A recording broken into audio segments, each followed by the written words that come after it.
자, 안녕하십니까. 선생님이랑 사회 1단원 지금 끝내고 2단원 공부 들어갈 겁니다.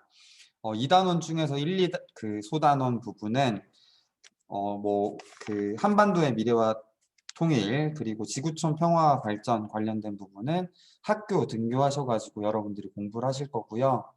2-3단원 지속 가능한 지구촌에 대해서 선생님이랑 같이 온라인 수업을 통해서 공부해 보겠습니다. 자, 오늘 공부할 내용 한번 같이 살펴보시죠. 지구촌에서 나타나는 다양한 환경 문제를 알아봅니다. 세계 환경 문제 지도와 지구촌 환경 문제 뉴스를 만들어 봅니다. 자, 여러분들이 6학년 2학기에서는 지금 지구에 대해서 국가적인 전 세계적인 나라의 모습들에 대해서 살펴보고 있습니다.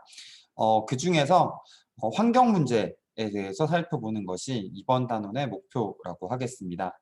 자, 지구촌에서 다양하게 나타나는 환경 문제들이 어떤 것들이 있는지 알아보고 다음 시간에 이걸 해결하기 위한 방법들을 고민을 해볼 겁니다. 자, 그래서 오늘은 환경 문제 지도 만들기와 그리고 환경 문제를 알리는 뉴스 만들기 두 가지 활동이 준비되어 있는데 두 가지 중에 하나만 선택해서 해주시면 되고요. 거기랑 관련된 내용 일단 먼저 공부해 보도록 하시죠. 자, 소윤이는 일상생활에서 사용하고 버리는 플라스틱 쓰레기 때문에 해양동물과 생태계가 큰 피해를 입고 있다는 내용의 영상을 봤다라고 되어 있네요. 한번 영상으로 만나보시죠.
네, 플라스틱 때문에 이제 해양 동물들이랑 해양 생물들이 큰 피해를 받고 있다라는 내용입니다. 여학생의 말풍선 한번 보시죠. 플라스틱 쓰레기가 지구촌 환경을 위협하고 있어. 자, 플라스틱 쓰레기 때문에 전 세계 많은 생물들이 피해를 받고 있습니다. 이것이 음식인 줄 알고 삼키는 물고기들이 이제 위가 막혀가지고 소화기관이 막혀서 죽는 경우들이 발생을 하기도 하고요. 이 플라스틱 끈이라거나 봉지에 이제 머리가 갇혀가지고 그대로 죽어버리는 해양 생물들도 있고요. 그리고 거북이 같은 경우에는 코에 빨대가 꽂혀가지고 이제 안쪽을 파고들어서 죽어버리는 경우들도 있습니다. 어, 이렇게 얘기를 하면 친구들 중에서 선생님 저는 플라스틱 쓰레기 꼭 플라스틱에 분리수거 잘 하니까 괜찮은 것 같아요 라고 하는 친구들도 있을 텐데 지금 영상에서도 보셨다시피 여러분들이 버리는 플라스틱 쓰레기들, 스티로폼 쓰레기들이 잘 분리수거를 한다 하더라도 이것이 바람에 날려가지고 자연으로 날아간다거나 혹은 매립지에서 홍수가 나서 떠내려 간다거나 하는 과정들을 통해서 바다로, 강으로, 그 다음에 자연의 여러 동물들에게 피해를 입히는 경우들이 많이 있습니다. 이렇게 동물들이 죽어가는 거 뭐 그냥 내일 아니다라고 생각할 수도 있지만은 자연이 파괴된다는 거는 꼭 우리에게 돌아올 수 있는 인간에게도 피해가 돌아올 수 있다는 얘기가 되겠죠. 자, 거기에 대한 내용, 미세 플라스틱의 이동 경로에 대해서 한번 살펴보도록 하겠습니다. 이 미세 플라스틱이라고 하는 것은 여러분들 옷 중에서 면으로 된 거 말고 뭐 폴리에스테르라거나 다른 재질로 된 옷이 있을 거예요. 그게 세탁기를 도는 과정에서 갈려가지고 떨어져 나간다거나 혹은 여러분들 집에서 쓰는 바디 워시, 그러니까 몸을 깨끗하게 하는 비누 같은 것 중에서 그 작은 가루 같은 게 들어가 있는 게 있습니다. 이제 그걸로 몸을 닦게 되면은 또 온몸을 뭔가 마사지한 것처럼 시원해지는 느낌이 들어서 스크럽이 들어간 걸 쓰는 경우들이 있는데요. 이 스크럽 중에 일부가 플라스틱으로 제작이 되어서 그냥 여러분들이 샤워하고 흘러보내면은 그대로 강으로 흘러 들어가는 경우들도 있습니다. 그리고 여러분들이 버린 플라스틱 쓰레기들이 자기네들끼리 부딪히고 갈려가지고 작은 조각의 플라스틱이 된 채로 이제 강이나 바다를 떠다니게 되는데요. 이런 것들이 어떻게 영향을 끼치게 되는지 한번 보시죠. 자, 여러분들이 사용한 플라스틱들이 이제 미세 플라스틱으로 바다에 유출되게 됩니다. 이제 큰 것도 있지만은 이것이 서로 부딪히면서 작게 갈라지거나 가루처럼 작아질 수가 있겠죠. 자, 이런 것들을 그 해양 생물들이 먹게 됩니다. 이제 거북이가 먹으면은 목 맥혀서 위가 막혀서 죽게 되고요. 물고기가 먹으면은 몸 안에, 배 안에 전부 다 남아 있다가 이제 죽게 되겠죠. 그리고 이제 새 같은 애들이 이게 음식인 줄 알고 잡아먹고 이제 배가 더 이상 소화가 되지 않아서 죽어버리는 일들이 벌어지겠죠. 자, 이렇게 되면은 이제 여러분들이 좋아하는 뭐 물고기라거나 뭐 고기류들의 이 플라스틱들이 섞여서 들어오게 됩니다. 그럼 다시 이제 여러분들 몸으로 이것이 들어갈 수가 있겠죠. 실제로 예전에 낙지를 먹지 말라는 얘기들이 많이 있었습니다. 그 이유가 낙지 같은 경우에는 바닷가에서 가장 그 갯벌에서는 가장 많은 것들을 섭취하는 되게 강력한 아이였기 때문에 이것저것 많이 잡아먹었대요. 그러다 보니까 바다의 오염 물질인 납이라거나 이런 것들을 낙지가 많이 흡수한 상태로 가지고 있어서 이런 낙지를 많이 먹게 되면은 여러분들 몸에 이제 납이 축적될 수 있기 때문에 먹지 말라는 얘기가 있었었습니다.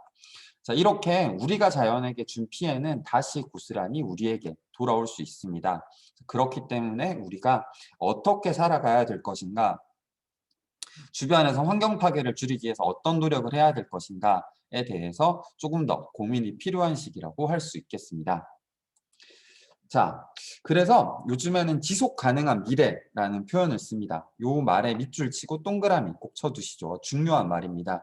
여러분들 중학교, 고등학교, 대학교 때까지 계속 반복돼서 나올 얘기인데요. 자, 이 지속 가능한 미래, 이 말의 뜻은 여러분들 교과서 139쪽 오른쪽에 또 설명이 나와 있지만은 지구촌 사람들이 지금의 발전뿐만 아니라 앞으로 그 여러분들 세대 그리고 여러분들의 후손의 후손의 세대까지 모두 다 잘 살 수 있도록 지구를 잘 보전하면서 발전을 하자라는 얘기라고 할 수 있겠습니다. 그래서 환경 발전을 위해서, 그러니까 환경이 개선되는 걸 위해서, 지구 발전을 위해서 조금 더 책임감을 가지고 지구촌의 지속 가능성을 높이자라는 용어라고 생각을 하시면 되시겠습니다. 자, 같이 보시죠. 자, 지속 가능한 미래는 미래 세대가 발전할 수 있는 가능성을 파괴하지 않으면서 오늘날의 사람들이 좀 더 나은 세계에 살아갈 수 있도록 실천할 때 이루어진다라고 되어 있습니다. 여러분들 편하기 위해서 지금 가지고 있는 석유를 다 써버릴 수가 있겠죠. 그러면은 여러분들이 나중에 낳은 아이들은 전기라거나 이런 것들을 생산을 할 수 없는 상황이 될 겁니다. 자, 마찬가지로 여러분들 세대가 석유를 다 써버렸어요. 그러면은 지구촌은 더 뜨거워지고 더워지겠죠. 그러면 여러분들의 후손은 지구촌 온난화가 된 상황에서 이제 먹을 것들도 없고 괴로워하는 상황으로 살아가야 하겠죠. 이런 모습을 그린 영화가 인터스텔라죠. 인터스텔라 영화에 보게 되면은 먹을 게 지구 날씨가 바뀌고 병균들이 많아져서 먹을 것이 옥수수밖에 없는 세상을 살아가는 후손들의 모습이 나오죠. 그런 미래가 되지 않기 위해서 지금에 있는 자연을 잘 보존해 나가면서 발전을 하자라는 것이 지속 가능한 미래라고 할 수 있겠습니다. 자, 지속 가능한 미래를 위해서는 환경을 지키고 보존해야 할 책임이 있지만 지구촌 환경은 점점 황폐해져 가고 있다라고 되어 있네요. 그럼 지구촌에 나타나는 다양한 환경 문제 더 살펴보시죠. 자, 첫 번째로는 플라스틱 쓰레기로 인해서 고통받는 해양 생물들이 나왔고요. 그리고 아마존 열대우림의 파괴 현상에 대해서 한번 살펴보도록 하겠습니다. 산불과 벌목에 신음하는 남미 아마존 열대우림. 브라질 비정부기구인 아마존 인간환경기구는 지난해 8월부터 1년간 아마존 밀림의 파괴가 전년보다 39% 늘어났다고 밝혔습니다. 2016년 이후 감소세를 보인 파괴 면적이 다시 증가한 겁니다. 가축 사육을 위해 목초지를 늘리면서 일어나는 불법 벌목이 주요 원인입니다. 해마다 평균 5,000제곱킬로미터, 여의도 600개 면적의 아마존 밀림이 파괴되고 있습니다. 20에서 25%의 밀림이 사라진 것으로 추정됩니다. 자, 가슴이 무거운 뉴스네요. 자, 아마존이라고 하는 곳은 여러분들 세계 지도에서 그 남아메리카에 위치하고 있습니다. 브라질의 대부분 지역이 이 아마존 열대우림인데요. 이 지역은 열대기후이기 때문에 그 나무가 어마어마하게 잘 자라 있습니다. 그래서 여러분들이 영화에서 보는 정글과 같은 모습이라고 생각을 하시면 되는데요. 이 나무들을 전부 다 불태우거나 잘라서 없애고 있습니다. 자, 그 이유는 브라질이라는 나라가 지금 뭐 부자 나라는 아니기 때문에 경제 성장을 하기 위해서 공장도 지어야 되고 사람들이 먹거리를 위해서 그 유목 생활을 하는 그 소들이랑 얘들을 먹을 풀떼기를 찾아야 되는데 나무가 있으면 이 풀들이 잘 못 자라니까 이 나무를 다 잘라버리고 풀을 오히려 길러서 소들을 먹이기 위한 것입니다. 자, 브라질 사람들에게는 이것은 뭐 당연한 일일 수 있겠지만은 문제는 이 아마존이 이 숲에서 만드는 산소의 양이 어마어마하다는 데 있습니다. 이 아마존에서 그 광합성을 통해서 생산하는 산소의 양은 지구의 그 광합성 양의 3분의 1 이상을 차지하고 있기 때문에 이 열대우림이 파괴된다는 것은 전 지구의 온난화 현상을 가속화시키는 일이 된다라고 할 수 있습니다. 자, 지구의 허파라고 불리는 아마존 열대 우림 파괴 현상이 심각하다. 브라질은 경제 개발을 위해서 이 지역을 개발하려고 하고 그래서 열대우림의 파괴가 급속도로 진행되고 있다. 자, 1년 사이에 8,000제곱킬로미터에 달하는 열대우림이 파괴되었으며 이는 10년 만에 가장 큰 규모이다라고 되어 있네요. 잘 감이 안 오시죠? 자, 이 정도 규모면 어느 정도인가 하면은 그 경기도 면적의 정도가 이제 없어진다라고 보시면 돼요. 1년에 한 번씩 경기도 면적 정도가 불타서 혹은 개발로 사라지고 있는 겁니다. 뭐 크니까 뭐 조금 없어져도 문제가 없겠지라고 하겠지만은 이런 식으로 이제 가속화가 되게 되면은 지구 온난화 현상이 더욱더 심화되겠죠.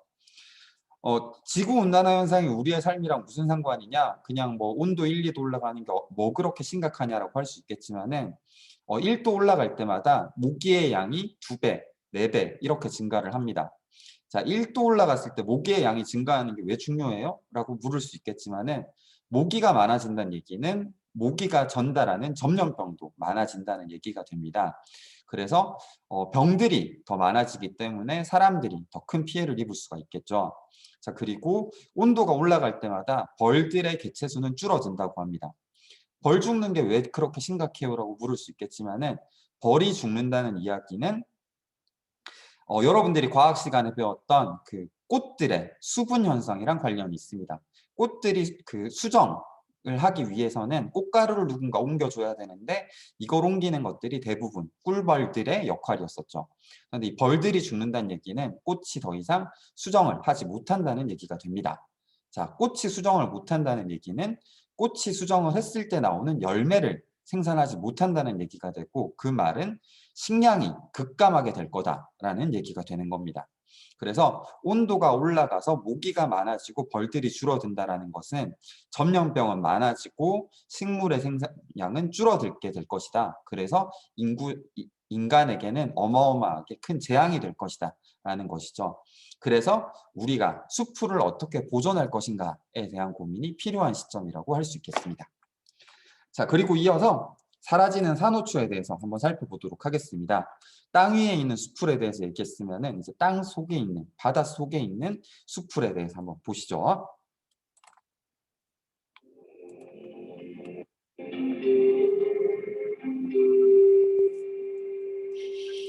자, 산호백화 현상이 나타나기 전 모습이라고 되어 있습니다. 색깔이 되게 알록달록하죠. 뭐 여러분들이 영화 니모를 찾아서 이런 영화에서 있던 이제 그런 아름다운 풍경이라고 할 수 있겠습니다.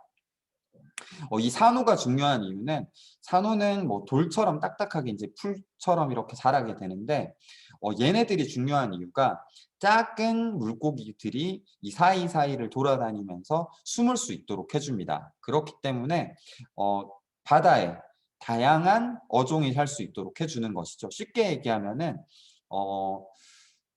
대도시라고 보시면 돼요. 대도시의 건축물들이라고 생각을 하시면 됩니다. 이 수풀이 자연적으로 그 산호초가 자라나서 이 사이사이에 작은 물고기들이 모이게 되고 이 작은 물고기들이 많이 모여 있으니까 큰 물고기들도 이 주변에서 생활을 하면서 물고기의 밀집도가 상당히 높은 생태계 보고라고 할 수 있겠습니다. 자, 근데 이제 백화 현상이 어떤 현상인지 영상으로 한번 보시면 될 것 같아요.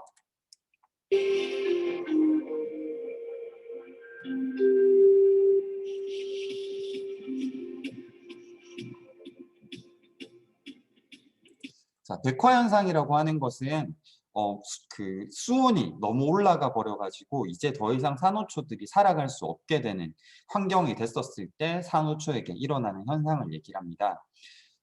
온도가 너무 올라갔어요. 쉽게 얘기하면은 물속에서 1, 2도 정도 변화가 생긴다는 거는 우리 사람으로 따지면은 한 10도 정도씩 바뀐다고 생각하시면 돼요.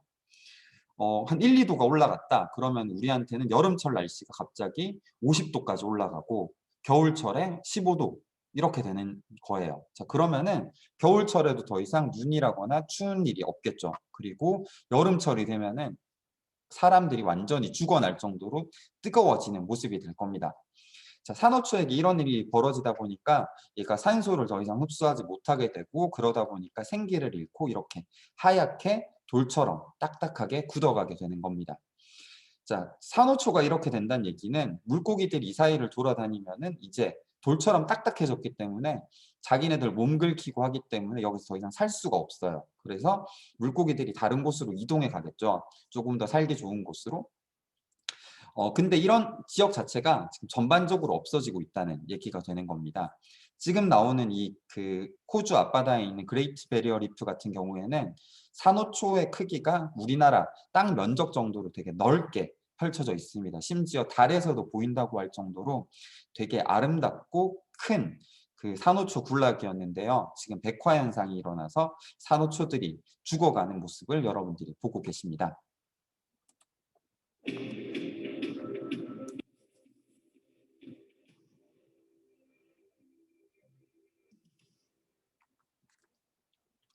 자, 산호초가 죽어가는 게 무슨 문제냐라고 할 수도 있겠지만은 산호초가 죽어간다는 것은 물고기들이 살 수 있는 환경이 없어져 간다는 얘기가 되고 이 얘기는 우리가 그 먹어야 하는 물고기들이 줄어들기도 하고 그리고 반대로 얘기하면은 지구에서 산호초랑 물고기들도 살 수 없을 정도로 기후가 바뀌고 있는데 우리 인간이라고 얼마나 더 살 수 있을까에 대한 이야기이기도 합니다. 자, 그래서 이런 부분에 있어서 여러분들이 문제점을 느끼고 어떻게 바꿀 것인가에 대한 고민이 필요한 시점이라고 할 수 있겠습니다. 자, 전 세계 바다 곳곳에서 산호가 죽어가고 있다. 산호가 하얗게 변하여 죽는 현상을 산호백화라고 하는데 이러한 산호백화 현상이 전 세계 바다 곳곳에서 진행되고 있다. 산호백화는 여러 원인으로 발생하지만 바다 온도의 급격한 상승, 오염 등의 영향을 받는다. 바다 온도가 계속 상승해 지난 2년 동안 호주 연안에 있는 대산호초의 절반가량이 죽었다는 연구 결과도 발표되었다. 자, 쉽게 얘기해서 만약에 우리가 물고기고 우리나라가 저 산호초라고 생각을 해보시면은 갑자기 서울에 있는 도시들이 전부 다 건물들이 다 죽어버린 현상이라고 보시면 됩니다. 자, 이렇게 자연이 급격하게 변하고 있는데 우리만 잘 모르고 그냥 자연을 파괴하는 삶을 계속 살고 있는 건 아닌지 고민을 해보셔야겠죠. 자, 그러면 뒷페이지로 한번 넘어가서 정리를 한번 해보도록 합시다. 자, 여기 보시면은 그 세계지도가 나와 있습니다. 이 세계지도를 보시면서 여러분들이 아까 공부했던 그리고 선생님이 지금 보여줄 영상들과 그리고 다음 선생님 영상이 끝나고 나서 뒤에다가도 유튜브 영상을 붙여줄 테니까요. 보시면서 지도에다가 이 지역에 이런 문제가 있다라는 것을 표기해 보시면 좋겠습니다. 영상으로 한번 만나보시죠. 도심 전체가 희뿌연 먼지 장막에 갇혔습니다. 하늘도 잿빛을 잃었고 강 건너 건물도 윤곽이 제대로 보이지 않습니다. 서울의 가시거리는 3km 정도로 맑은 날의 6분의 1 수준에 머물렀습니다.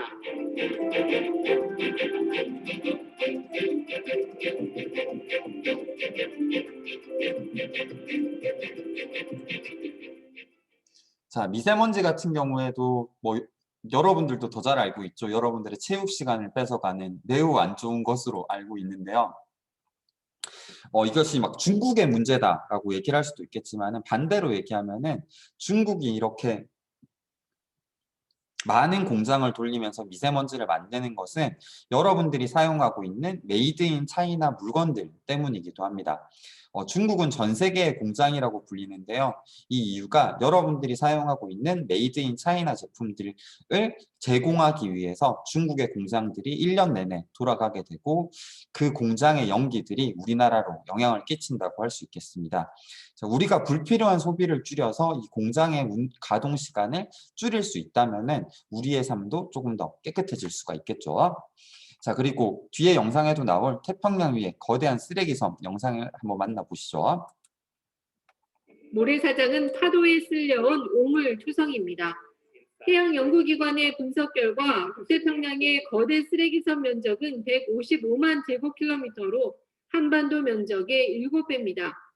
쓰레기 양은 7만 9천 톤으로 예상치의 16배가 넘었습니다. 섬 규모를 파악하기 위해 항공 촬영과 18척의 선박을 투입해 쓰레기를 수거했습니다. 1조 8천억 개의 쓰레기 조각이 떠다니고 있고 99%가 플라스틱입니다.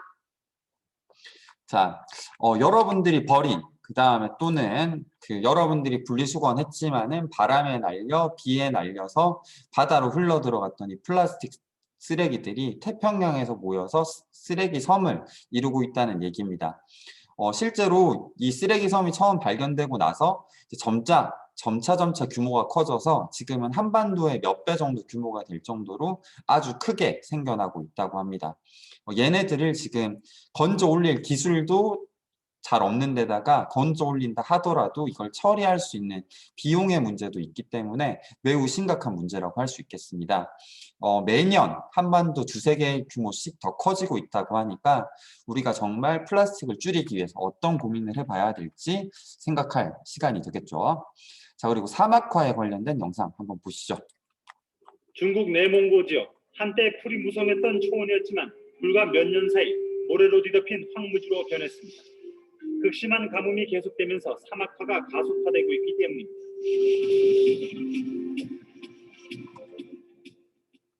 자, 지구온난화 때문에 기온이 바뀌면서 비가 많이 오던 지역도 비가 적게 오게 되고 이런 현상이 벌어지면서 사막이 점차 넓어지고 있다는 내용입니다. 그리고 지구온난화 내용도 이어서 같이 보시죠. 전 세계 기후를 나타내는 지도에서 한반도는 선명한 붉은색을 띠고 있습니다.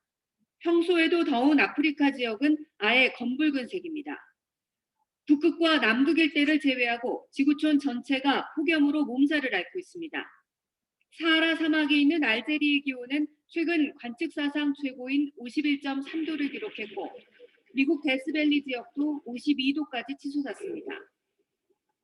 과학자들은 최근의 무더위가 지구온난화에 따른 기후변화가 가장 큰 원인일 것으로 보고 있습니다.